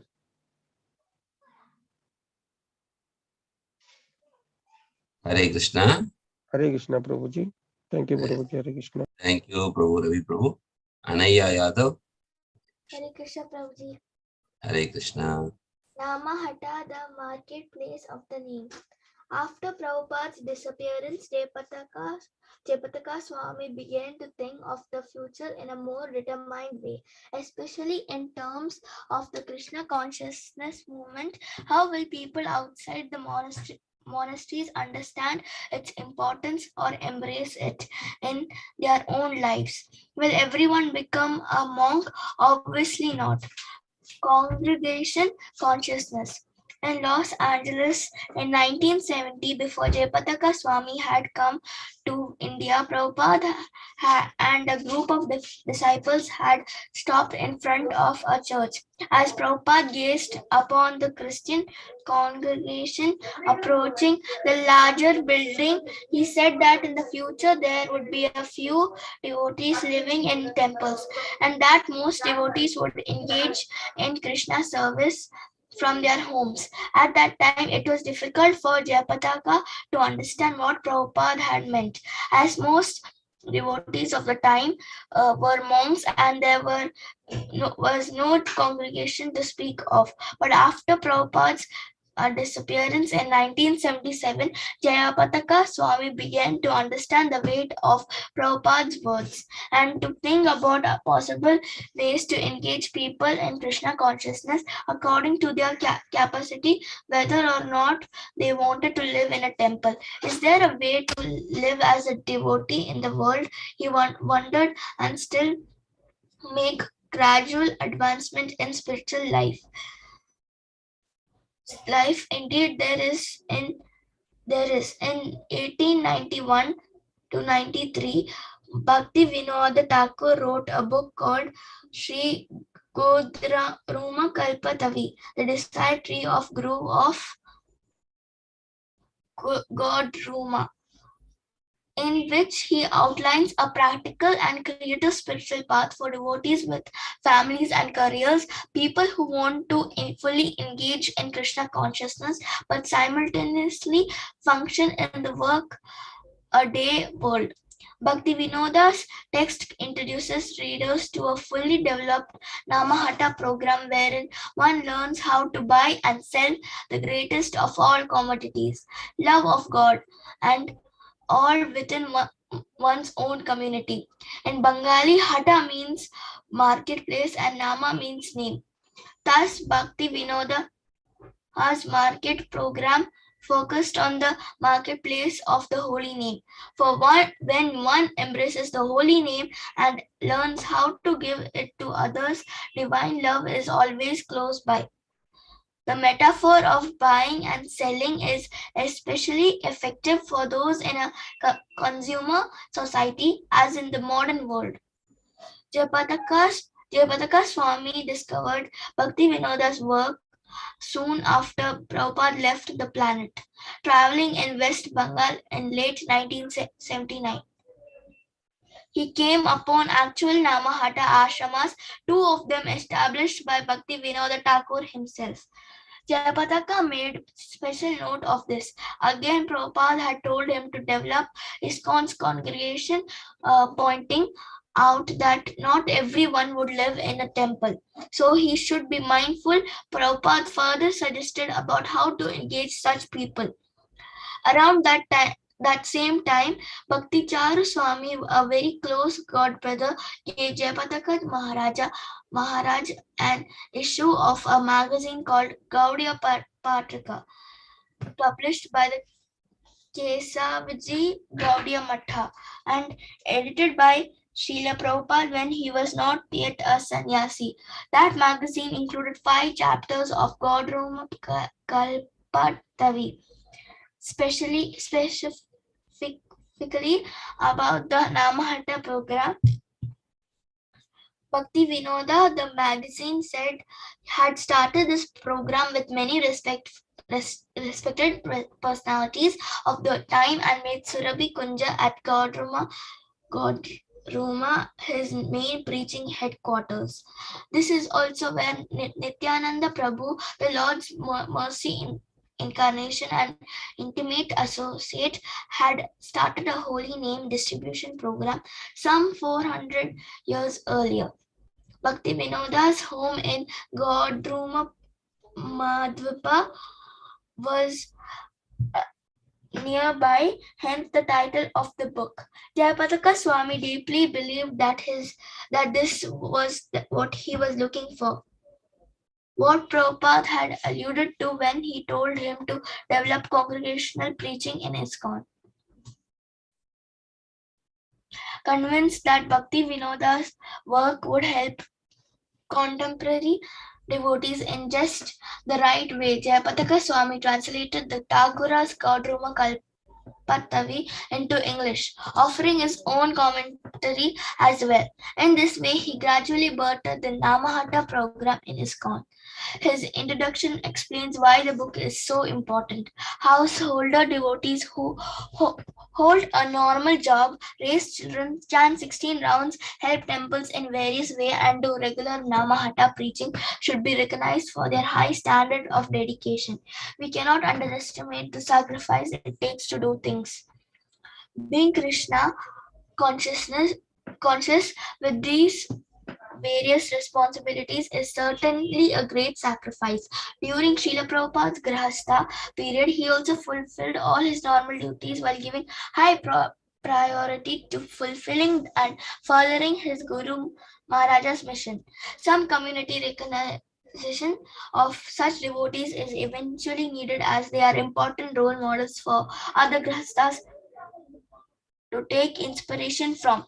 Srila Bhakti Vinoda Thakur stressed the importance of whole households that were sincerely following a Krishna conscious lifestyle and standards. Srila Bhakti Vinoda Thakur wrote in his newsletter, Sri Godruma Kalpatavi, that such households should be recognized as Shraddha Kutir or faithful homes. In ISKCON, the importance of Krishna conscious households should not be underestimated. The more families that are predominantly Krishna conscious, the more generations of Krishna conscious children can be produced. Also, the whole neighborhood around such families is sanctified and blessed. If ISKCON temples can recognize such households, it will focus on how we encourage Krishna conscious families and appreciate them. Hare Krishna. Hari Bol. Thank you, Anaya. Hare Krishna. Thank you, Reverend Krishna wants to read now. Jayapataka Swami's books Bhaktivinoda Thakura Sri Godama Kalpatavi. It is important for congregational outreach in ISKCON, and it has been used as a guidebook throughout the movement. But before exploring this work at length, it would be prudent to note that after Prabhupada's disappearance, Jayapataka Swami wrote many other books, all to be read in conjunction with his guru's own literary output. To give but a few examples, in addition to his work on Bhaktivinoda's Gaudama Kalpatavi, Jayapataka Swami also compiled a translation and commentary on Vaishnava, okay, a short poetic text originally written by Srila Bhaktisiddhanta Saraswati in 1920. Composed of 19 Bengali verses, Bhaktisiddhanta Saraswati takes readers from the early stages of Krishna consciousness to emphasize on the worship of Sri Radha and residence in the spiritual realm of Braja, the ultimate goal of Gaudiya Vaishnavism, written in the form of a prayer to his own mind. Saraswati Thakura separates legitimate approaches to Vaishnavism, such as impersonalism and premature absorption in higher aspects of transcendence, from authentic pursuance of the Supreme. Jayapataka Swami saw this word as pertinent for the devotees' spiritual sojourn and thus translated it. In the mid 1980s, ISKCON World Review, ISKCON's then international newspaper, ran a serialized form of Jayapataka Swami's translation, or at least its first 10 verses. After numerous accolades from devotees around the world, he published the complete version as a small volume in 1988 with the release of subsequent editions to the present day. Additionally, Jayapataka Swami also offered the world a translation and commentary on Vindavani Bhajan, a Bengali text written by Srila Prabhupada in 1959, when Prabhupada had initially adopted the renounced lifestyle of a Vaishnava sadhu. The 27-verse poem takes readers through the fundamentals of Vaishnava philosophy, especially explaining the problematic nature of material existence, and ultimately concludes with a distinct pronouncement about faith in the holy name.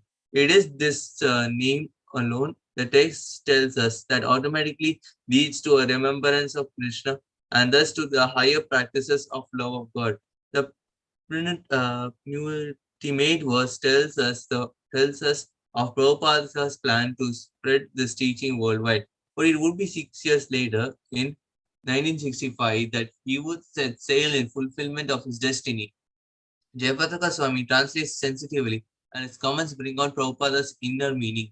A favorite among Jayapataka Swami's books is Gauranga, the golden incarnation of divine love, wherein he summarizes the various pastimes of the Lord from standard early biographical narratives. He particularly shows how the pastimes have meaning in contemporary culture and how devotees might apply these teachings in their everyday lives. His other books are essentially transcribed lectures. A few titles include Touching Your Heart, Showers of Nectar, Bhakti for Bliss, On the Path of Limitless Joy, Spiritual Truths from Cyberspace, A Spiritual Awakening, and Beyond Bondage. His disciples have published these and others in several languages from Hindi to Spanish. There are also several book projects in progress to be published in the near future. The first is memoir based on its relationship with Srila Prabhupada. It is planned as a single volume divided into two parts. The first part will be in chronological order, consisting of correspondence and commentary documenting his interaction with his guru as it unfolded in the 60s and 70s. The second part will be more generic anthology of Prabhupada's pastimes and instructions. Also planned is a full recounting of the pastimes of Sri Chaitanya using the lost traditional biographies as well as the other Gaudiya material that illuminates the subject. Some of his resource materials for this book will be Chaitanya Charita, Chaitanya Bhagavata, Chaitanya Chandroya Nataka, Chaitanya Charitamrita, Chaitanya Mangala, Murari Karcha, Prema Vivata, and Bhakti Vinoda's Gauranga Leela Smarana Mangala. The plan is to release this in 4 large volumes, from the Lord's birth into his initiation, from initiation to sannyasa, the southern and north, then travels concluding in his return to Puri, and his last years in Puri until the end of his manifest appearance. Jayapataka Swami will also release a detailed guidebook for touring all holy places associated with Sri Chaitanya, tentatively titled Gaura Mandala Darshana in 2 volumes. This work will conform to international standards regarding technical books on pilgrimage sites, covering tirthas in both East and West Bengal. Of all of Jayapataka Maharaja's books, it can be argued that Sri Kaudruma Kalpatavi mentioned above is most relevant, for again, it is with this book that Bhakti Vinoda develops the contemporary metaphor of both purchasing and selling the holy name of Krishna, Namahata, an interpersonal marketing scheme of divine love that has special value in the modern world. As a side note, Bhakti Vinoda developed this same theme in some of his well-known Bengali bhajanas or devotional songs, such as Doyala Nitai Chaitanya Nadiya Gaurumi Nityananda Mahajana and the Dalate Gita. Hare Krishna. Thank you. Next, Rasamai Shama Mataji. Hare Krishna Guruji. Hare Krishna. Namahata, an introduction. The irony of Bhaktivinoda's marketplace metaphor should not go unnoticed. Everything in life is commodity except the holy name. The everyday products of this world are commonly bought and sold and thereby cheapened. But divine love is the one thing that money cannot buy. As the Beatles famously sang, money can't buy me love. Of course, if one has the proper qualifications, adhikara or currency, one can indeed purchase even Krishna. For ultimately, as a loving God, he wants to be purchased by those who love him. This is the premise of Bhaktivinoda's work. In an exchange of love, and especially in this case, in connection to God, both purchaser and purchased become one in the sense that their interests are fundamentally harmonized. Love is the great equalizer. Lover and beloved want the same thing. Interpersonal connection, yoga. The word religion too comes from the Latin root religare, which means to unite or to bind back, indicating the connection all living beings want with their loving creator and the connection he wants to have with them. But the money or the ability to purchase this divine connectivity does not come in the form of ordinary currency. Rather, it comes in more subtle attributes or characteristics, and this is where Bhaktivinoda's metaphor shows its true brilliance. His Sri Godruma Kalpatavi outlines a comprehensive marketing metaphor that would especially appeal to the Bhadra Lok or the cultured British influenced Bengalis of his time. According to Bhaktivinoda's creative schema, a missionary of the holy name, the salesman, could be from any caste, Brahmana, Kshatriya, Vaishya, Shudra, or lower, in any stage of life, sannyasi, vanaprastha, grihastha, or brahmachari. Bhaktivinoda further offers that one's previous life need not be an obstacle either. The salesperson's current devotional attitude is all that matters in the marketplace of the name. One is required to behave purely. In other words, as long as one acts like a true devotee of the Lord, he can embrace the holy name himself and sell it to others. Along these lines, the devotee salesman is expected to eradicate material desire from his heart and to become free from more subtle defects. 2. Such as an inclination toward non-devotional activity, karma, or mundane knowledge, jnana, as long as one is focused on exclusive devotion to Krishna, one could take part in Bhaktivinoda's marketplace. The Godruma Kalpatavi delineates other disqualifying pitfalls as well. Self-centeredness, laziness, a materialistic mindset, irreligiousness, lackluster disposition, interest in useless speculation, ambitiousness, contentiousness, eagerness to attain ordinary liberation, mukti, and so on. One cannot be a salesperson in the marketplace of the name if one is given to such unsavory characteristics. Whether celibate, that is living as a monk, or married, none of that matters. These, according to Bhaktivinoda, are external considerations. Rather, it is one's total dedication to God's love that is the distinguishing characteristics, enabling one to serve in the marketplace of the name. One's motivation to, he writes, should be single-minded. Missionaries of the name should thus not be in the business for some kind of material benefit, that is self-promotion, sensual aggrandizement, ego boost, and so on, but solely to share the name with others. Apropos of this, Bhaktivinoda advises male salespersons to mainly interact with other men, leaving women salespersons to tend to potential female customers.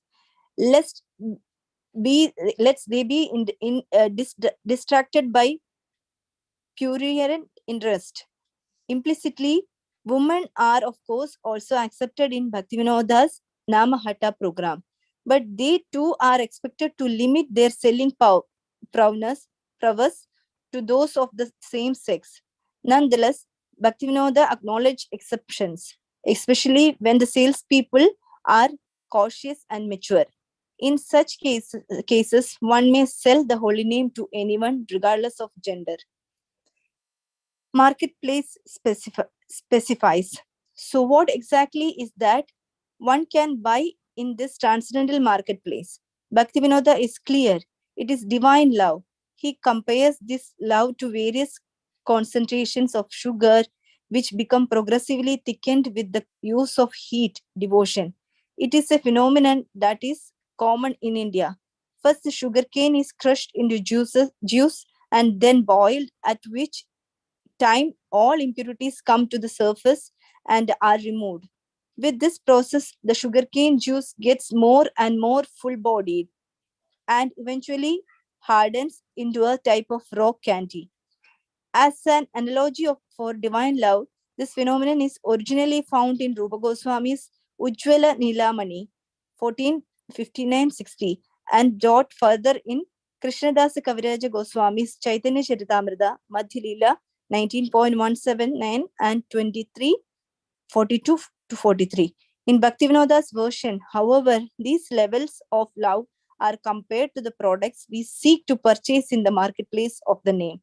The holy name Nama is compared to sugarcane juice. When the name is imbued with the Lord's form, Rupa Yukta Nama, it is compared to liquid molasses, Gur. When imbued with the Lord's qualities, Guna Yukta Nama, it is compared to solid molasses. When imbued with the Lord's pastimes, Leela Yukta Nama, it is compared to sugar. And when enriched with the rupture of transcendental relationship, Rasita Nama, it is compared to rock candy. Further, when the holy name is enhanced with the potency of a fully blossomed transcendental relationship, Sarva Rasa Yukta Nama, it is compared to the tastiest lozenges and made from rock candy. Bhaktivinoda Thakura is elaborate and thorough in his marketplace analogy, down to details about the specific types of employees necessary to properly run the business and the various forms of currency that enable the program to function. He begins by telling us that the main office of the marketplace will always be Navadvipa Mayapur, the home of Chaitanya Mahaprabhu, and the ultimate text for procedure with the Srimad Bhagavatam. He then elaborates on the original shareholders, treasurers, storekeepers, overseers of the markets, clerks, cooks, all are the eternal associates of Sri Chaitanya Mahaprabhu, under whom all employees must take shelter. With that as a backdrop, ordinary employees will be able to excel, and many positions are open for those so inclined. Bhaktivinoda informs us that a market reporter is required, so that relevant information and current news informs the buying and selling of product. A scale operator then considers the weight of the goods so the customer gets their proper due. There is someone who keeps the keys to the storeroom, a carrier who helps transport the goods from one place to another, a bookkeeper who keeps records.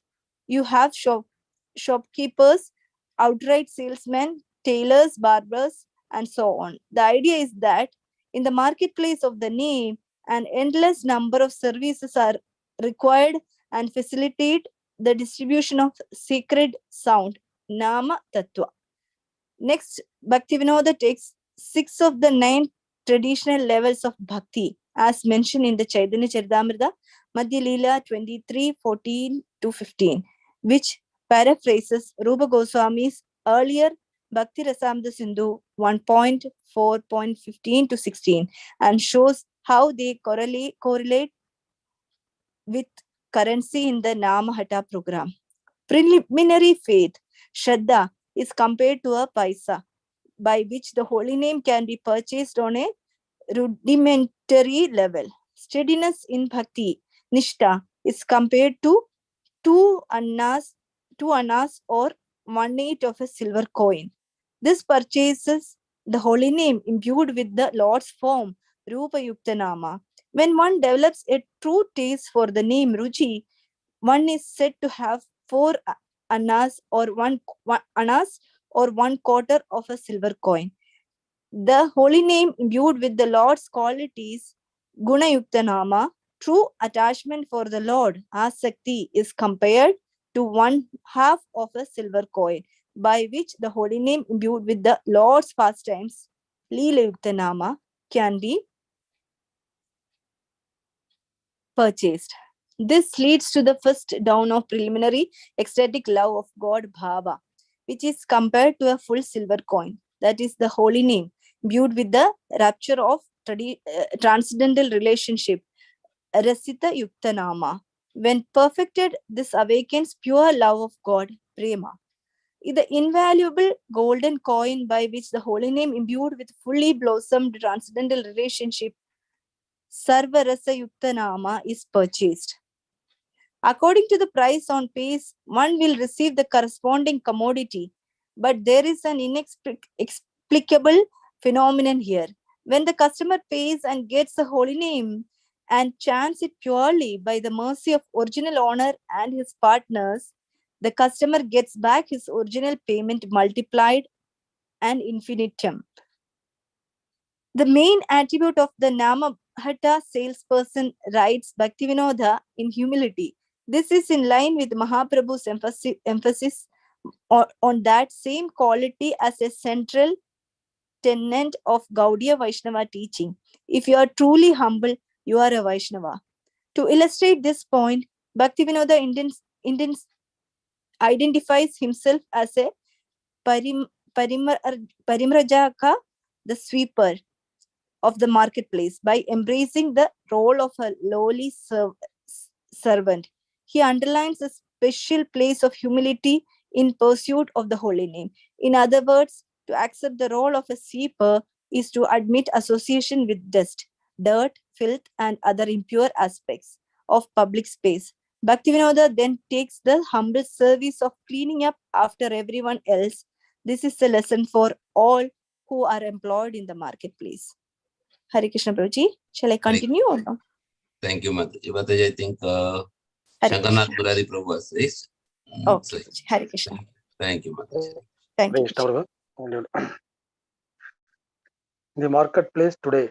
In the autumn months 1979, Jayapataka Swami took inspiration from the Bhaktivinoda Thakura and established Namagata in ISKCON as described above. Although it started small, it grew into an institutional phenomenon with the assistance of devotees such as Raghava Pandit Prabhu, now Bhakti Raghava Swami, Gauranga Prema Dasa, now Gauranga Prema Swami, and Gauranga Chandra Dasa, now Bhakti Vilasa Gaurachandra Swami, ISKCON Hare Krishna Namagata arrives in Mayapur in the exact era where it had been established Bhaktivinoda Thakura and before him by Nityananda Prabhu himself. Mayapur remains the greatest stronghold. In fact, ISKCON has kept a close watch on various Namagata endeavors in this area. Thus, the Society's Congregational Development Office in Mayapur notes that 5,000 plus Namagata centers are registered with their office, engaging numerous monks in full-time service. Nearly 2 lakhs people take part of this program in the rural Bengal. By Jayapataka Swami's grace, from Mayapur he spread to the other areas, Bengal, Orissa, Assam, and eventually throughout the world. In the earlier days, the program Jayapataka would himself travel by bus from Mayapur to remote villages just to establish Namagata, inspiring thousands to adapt to Krishna consciousness gradually according to their realization. Thus, ISKCON's Namagata initiative uh, has been growing for almost 40 years. Subdivisions of program developed in various quarters as well. For example, Jayapataka Maharaj established Bhakti Vriksha, the tree of Bhakti, as a natural offshoot of Namagata, more urban areas. Since the original program came from Bhakti, the books Sri Kaduruma Kalpavadi, they desired true proof of Gadruma. It was naturally to extend the tree analogy when expanding Namagata. Further, the Chaitanya Charitamrita Adilila 9.18 also describes Bhakti in the terms of a desert tree. As it is said, the word the Lord brought into the desert tree of devotional service to the earth and became his gardener.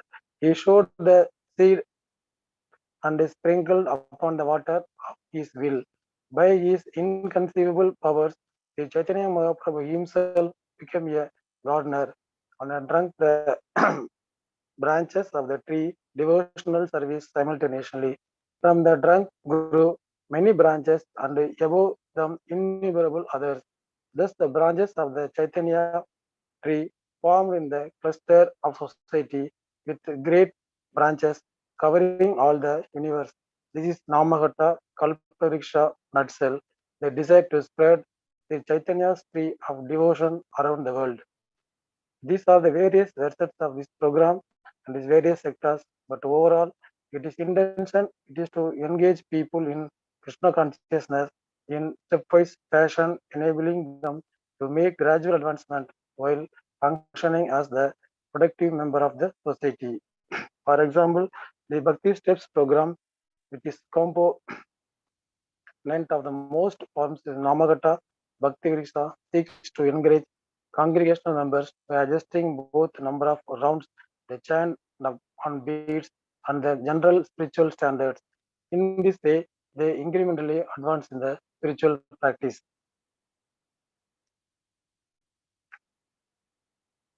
The Bhakti Steps program has 5 levels, gradually leading to initiation.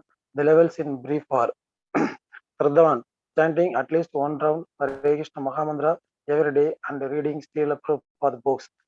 Krishna Shevak, chanting at least 4 rounds of japa, refraining from meat eating, recognizing Lord Krishna as the Supreme Personality of Godhead and avoiding overtly immoral acts. Krishna Sadhaka, chanting at least 8 rounds of and practicing sadhana bhakti by worshipping Krishna at home and eating only prasad, refraining from intoxication, meat eating, gambling, and sex outside of marriage.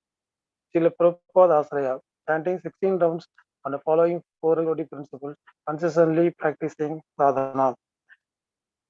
Sri Guru Charana Asaraya, practicing the above the Srila Prabhupada Asraya standard for minimum 6 months with additional faith and surrender on ISKCON initiating spiritual master. The program is often adjusted according to the individual needs to the practitioner. Another component is program is in the counseling system, made popular in ISKCON Chowbadi, Mumbai, and elsewhere in the world. Here we find the senior devotees who take on newcomers and help them gradually advance in Krishna consciousness, often with specific originating Bhaktivinoda's Nemagata strategy. In the Great Mumbai area, there are nearly 1,100 registered Namagata programs connected to the Chaupadi temple alone. These are divided into 7 regions throughout the Greater Mumbai and the surrounding regions: South Mumbai, Soyan, Bandra, Borivali, Mira Road, Navi Mumbai, Kalyan region, and the Thane region. Such programs also exist in Aligarh, Uttar Pradesh, Tirupati, and Rajamundry, Andhra Pradesh, Bangalore, and Belgaum, Karnataka, and abroad, the Philippines, Mauritius, England, Estonia, and other areas too numerous to mention. As in addendum, it might be mentioned in the third chapter, Bhaktivinoda's original book, Sri Gadruma Kalpodi.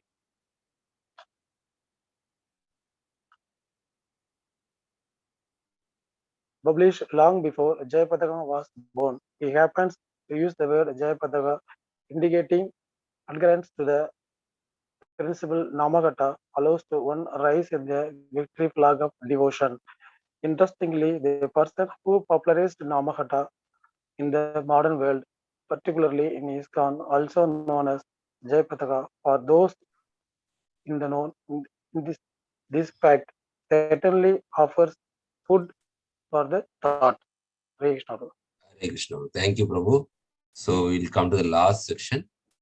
Today's one, chapter 11, around the world, from the Middle East to Middle America. As the 1980s moved forward, Jayapataka Swami found himself expanding his influence beyond India. He had experimented with such expansion much earlier, of course, but the new decade carried with it unique opportunities. Various leading members of ISKCON, actually aware of the Swami's now proven managerial abilities and spiritual potency, began to issue invitations for preaching around the world. These venues would be as far-ranging as Middle East and Atlanta, Georgia, both of which we will briefly explore in this chapter. Far East to Near East. Srila Prabhupada kept a diary in 1965 while aboard the Jaladuta, documenting his historic voyage from India to America. Interestingly, this early notebook reveals that his ship had briefly docked at Port Said, Egypt, before pushing onward to the United States. Thus, the first country graced by his presence outside India would be part of the Middle East. He visited the town for a day with his ship's captain, blessing the area for all who would bring Krishna consciousness there in the years to come. Then, after crossing the Mediterranean Sea, the Jaladuta passed through the Straits of Gibraltar and into the Atlantic Ocean. Prabhupada then moved on to Boston and finally New York, his desired destination. It would take almost a decade before the disciples would follow up by themselves preaching in the Middle East. ISKCON's initial accomplishments in that part of the world were modest. In 1973, Atreya Rishi, one of the Prabhupada's leading disciples at the time, left Chicago for Tehran, the capital of Iran, established a temple there. Eventually, a restaurant followed. Prabhupada visited twice, once in 1975 and again a year later. Anyone who preaches in the Muslim world, Prabhupada famously said in November of 1976, I take the dust from their feet on my head. Haribol. This indicates how significant it was for Prabhupada and his movement to share Krishna consciousness in Muslim countries.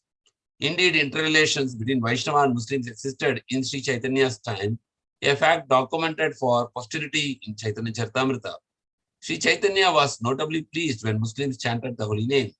Thus, ISKCON devotees started to preach in the Middle East, and under the guidance of Sivananda Sena Desa, the Iranian branch of Bhaktivedanta Book Trust was born and soon published several books in Arabic, including Sri Ishopanishad in Farsi. Dayananda, Nandarani, Navayogana, and Manjari, Parivarajakacharya, Jnana Gamya, and others established a presence in the land of the Muslims.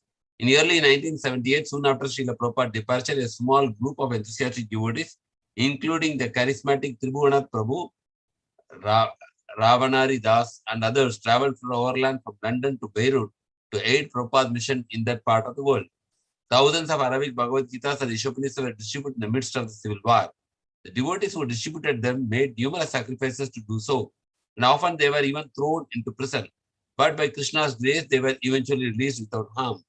Book distribution made its way to London, Lebanon, Jordan, Syria, Egypt, Kuwait, Bahrain, United Arab Emirates, and Sultanate of Oman. Eventually, a small preaching center was established in Cairo, where a dedicated congregation was gradually cultivated over several years, but this was all many years to go. Today, under the direction of Satyanarayana Dasa, PBT, FEME, Far East, Middle East, publishes Srila Prabhupada's books in 14 languages found in Far and Middle East. Satyanarayana elaborates. Of the 14 languages, we focus on the 5 languages where the most action is happening are Arabic, Farsi, Chinese, Korean, and Japanese.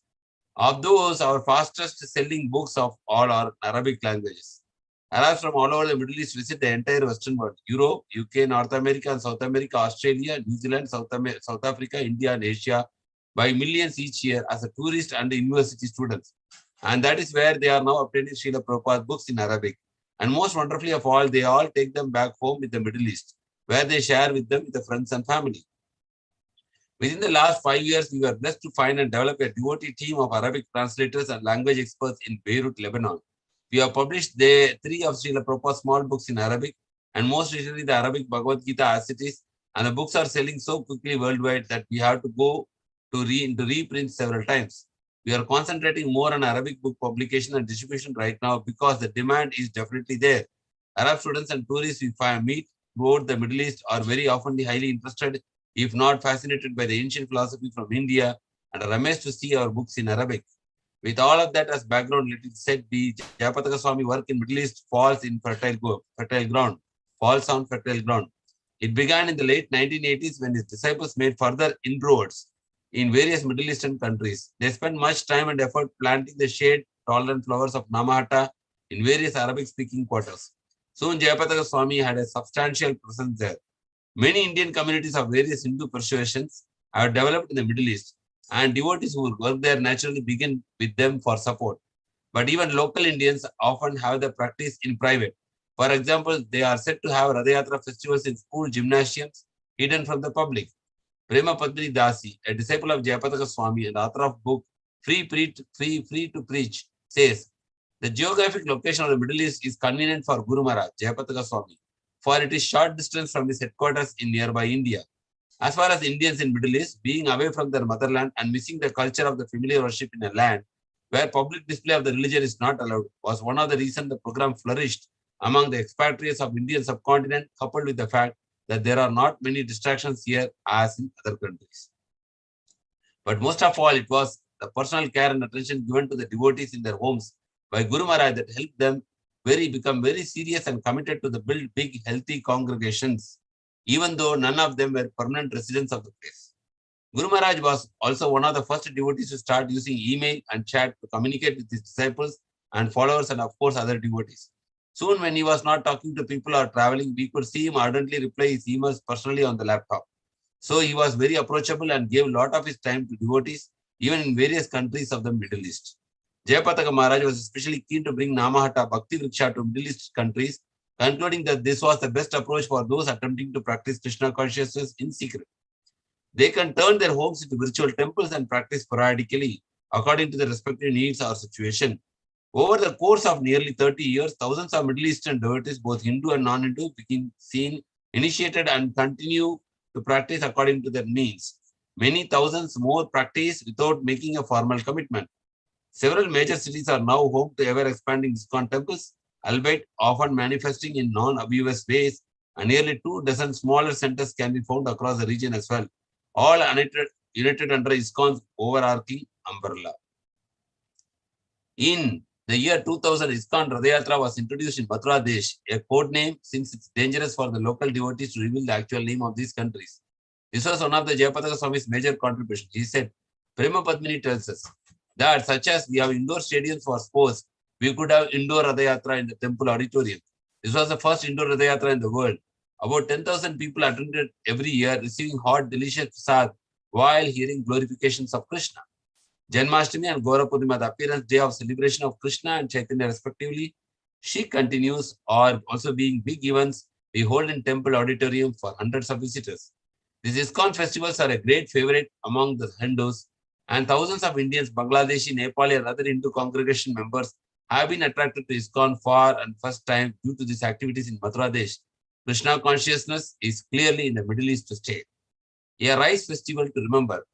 Although there are many festivals associated with Gaudiya Vaishnavism in Bengal, a few are significant and outstanding as Panihatti Chidadahi festival, inaugurated by Nityananda Prabhu and Raghunath Das Goswami as depicted in Chaitanya Charitamrita, Antilila 6.43 to 100. Equally significant is the fact that this festival was brought around the world by Srila Prabhupada and now enacted in each of his ISKCON centers on a yearly basis. Among all such reenactments, Jayapataka Swami has made the manifestation of this festival in Atlanta, Georgia, particularly significant both because of its magnitude and because of the devotion it brings to the fore.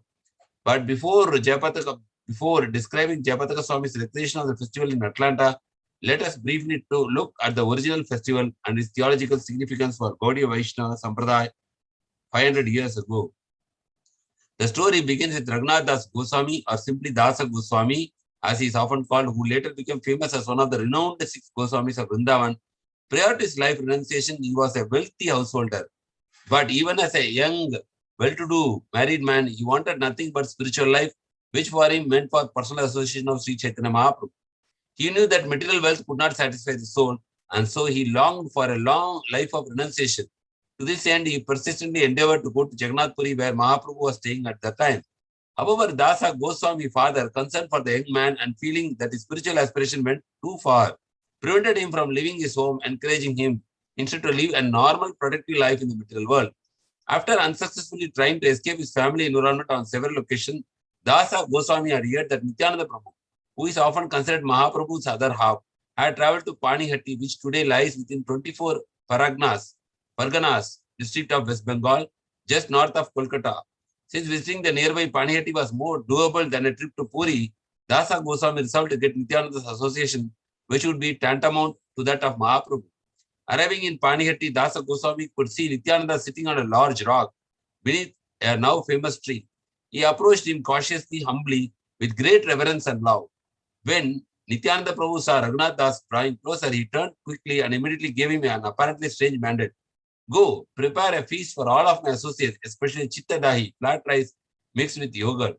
Because it was summer, the specific preparations were meant to be cooling, giving the devotees relief from the humid weather. Dasa Goswami was ecstatic.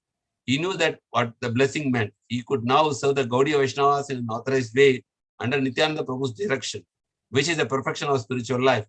Dasa Goswami enthusiastically used his considerable facility as a wealthy householder to please the Lord. He arranged for huge quantities of chipped rice, yogurt, milk, sweetmeats, sugar, bananas, and other foodstuffs to be brought in, enough to feed thousands. He prepared and distributed chitta dahi, and so much more to all attending Vaishnavas, as well as to many hundreds of others who were fortunate enough to be present. Every devotee from Bengal and elsewhere was in attendance.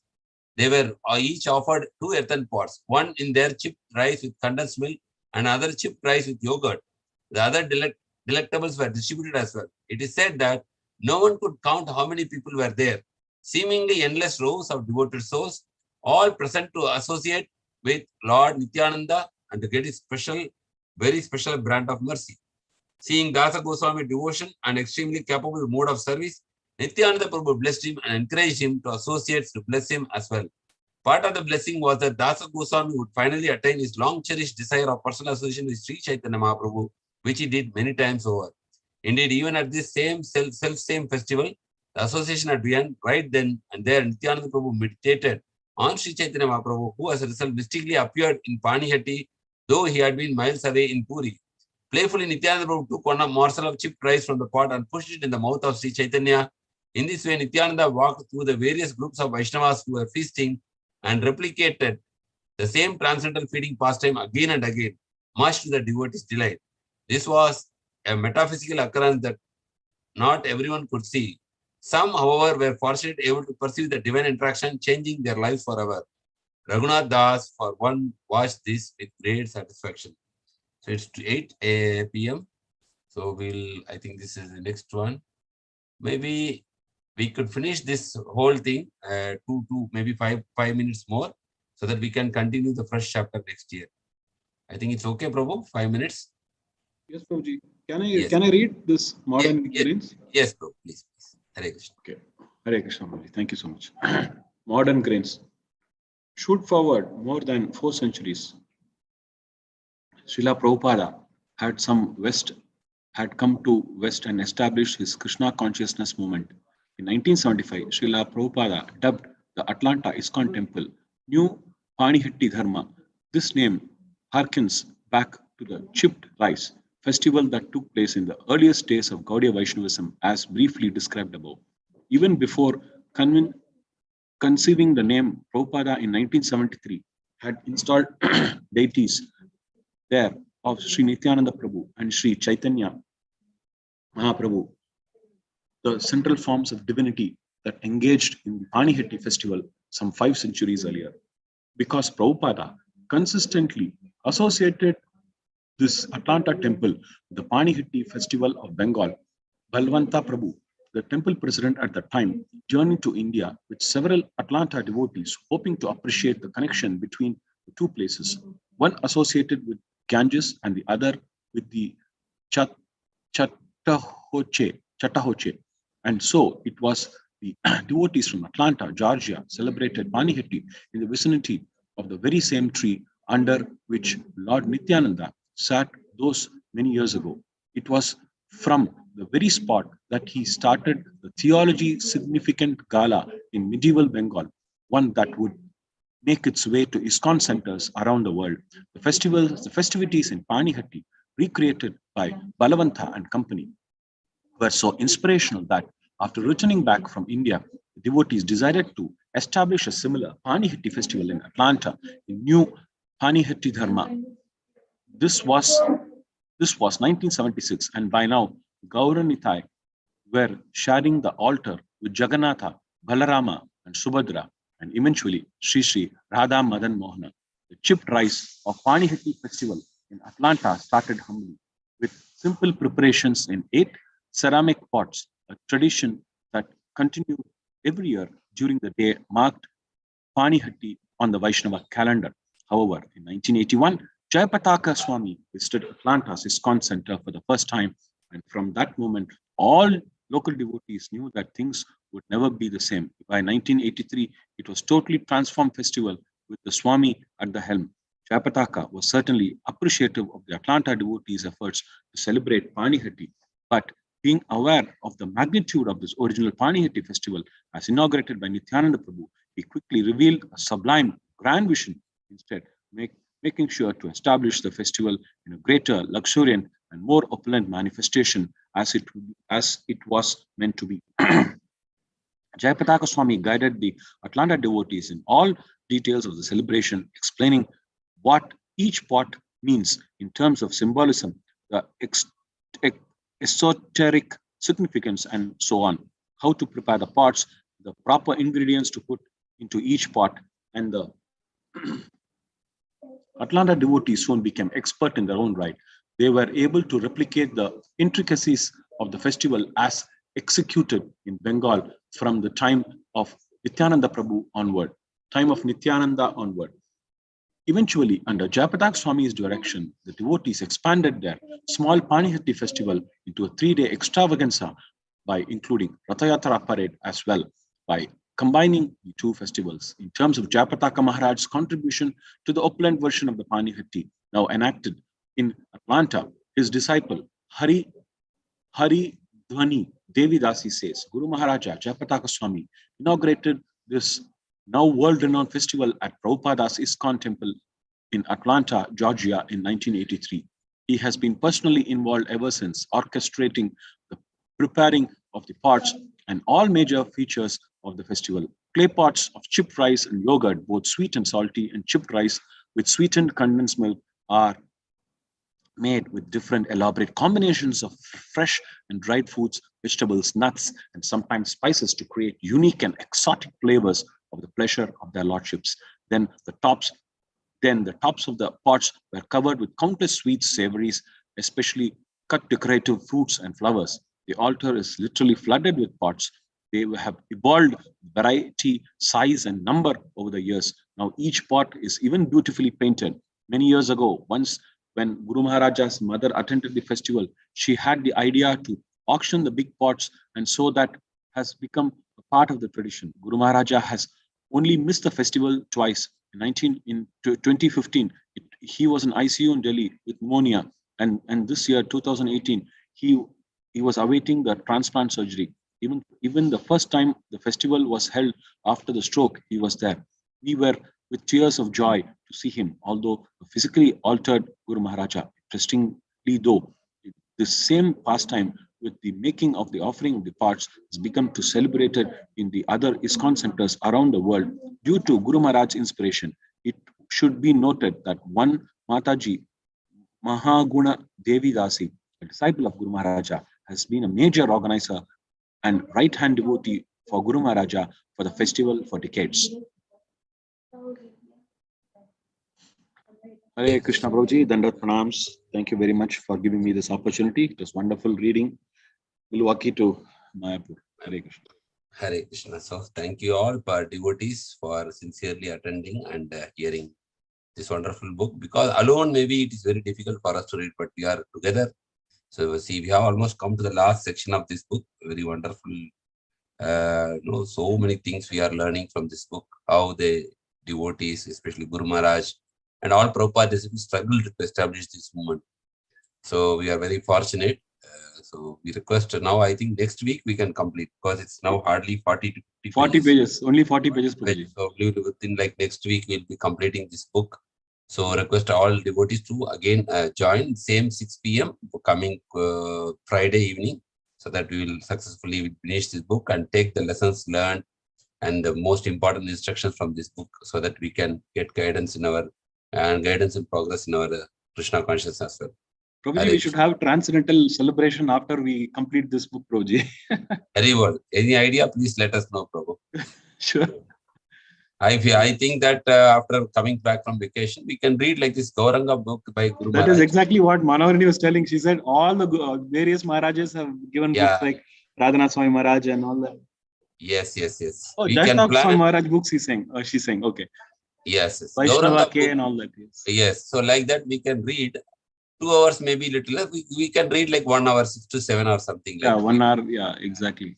So something initiative. Because Friday evenings normally we are free and Zoom is there, and we can share this soft copy and everybody can read. By that we can release and we can also get. Yes. Otherwise, Thank alone. You, I think you planted the idea of reading, because otherwise, with a lot of stress and strain that goes around our work and